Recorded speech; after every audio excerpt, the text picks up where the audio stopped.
in your shoes, because some people have said, well, you waited too long with the Yankees and things dried up. I mean, it is a fine line there, but talk through, how you decide, once the Yankees went away, what was the next step in the process or the timeline with Johnny?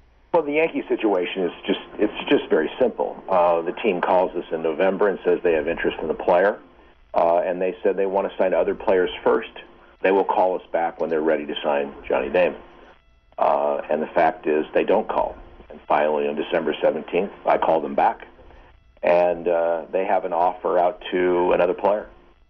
And therefore, as you well know, when you have a budget, I find it very interesting that people suggest that someone with a budget who's trying to adhere to a budget can make two offers to two players knowing they can only sign one player.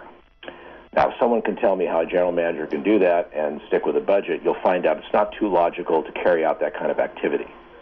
So therefore, and our point was that we never received an offer that we could accept from the New York Yankees. And Johnny's on record with that. I am as well, obviously because I was a participant of the conversation.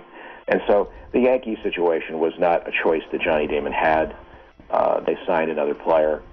And then at that point in time, Johnny had to certainly direct his attention to teams he wanted to play for. And that was an easy mark for him because Johnny Damon has always had an affinity towards Detroit. It goes back to prior negotiations where he feels very comfortable there. And I think it's when you deal with ball players, you understand why a player would feel so comfortable in particular places. And so this began a long series of conversations between Dave and Mr. Ilitch and the Detroit Tigers to get something done.